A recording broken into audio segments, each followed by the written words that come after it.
မင်္ဂလာပါ digital tutorial မှာတော့ပုံပြင်ထဲမှာ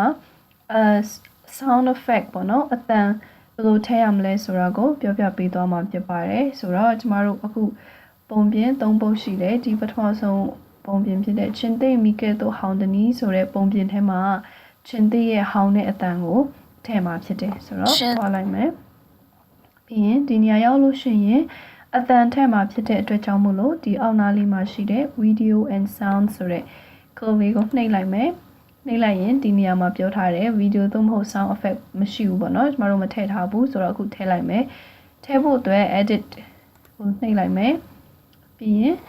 ဒီအောက်နားလေးကထည့်မယ်ဆိုတဲ့နေရာကိုပြန်နှိပ်မယ်ဆိုတော့ဒီတစ်ခါအတန်ထည့်မှာဖြစ်တဲ့အတွက်ကြောင့်မို့လို့အတန်ဆိုတဲ့ clip ကိုနှိပ်မယ်နှိပ်ပြီးတာနဲ့file ထဲကပေါ့နော် file ထဲကအတန်အသစ်ကိုထည့်မှာဖြစ်တယ်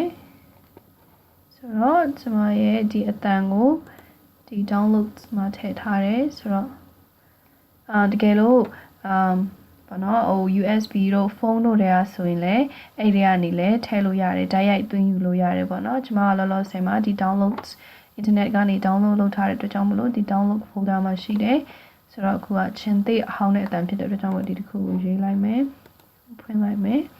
ပြီးရင်ဒီ section အသစ်ပေါ့နော်ဒီ internet ကနေ download ထားတာဖြစ်တဲ့အတွက်ကြောင့်မို့လို့နည်းနည်းရှည်ချင်းရှည်သွားမယ်ပေါ့နော်အဲ့ဒါကိုခက်တူတူလေးပဲပေါ့နော်ပြန်ညှပ်ဖို့အတွက်ဒီ section အသစ်ကိုခဏသွားလိုက်မယ်ပြီးရင်ဖွင့်နှားထောင်လိုက်မယ်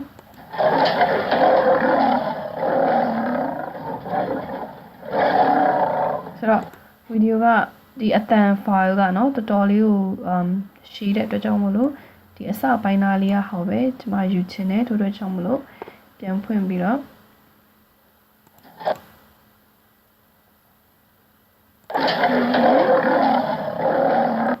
ဆိုတော့ဒီမှာဒီအပိုင်းလေးပဲလိုချင်တယ်ဆိုတော့ပြန်လာတယ်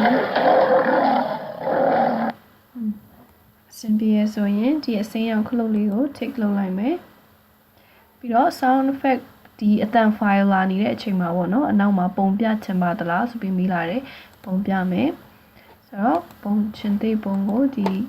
gallery တွေကနေပဲယူမယ်ဒီပုံလေးသုံးမယ်ဆိုတော့ရပါပြီ tick လုပ်လိုက်မယ်ပြီးရင် tick ပြန်လုပ်မယ်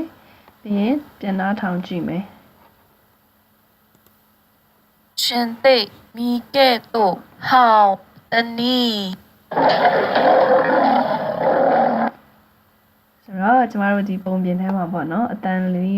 ဘယ်လိုထည့်တယ်ဆိုတာသိသွားပြီပေါ့နော်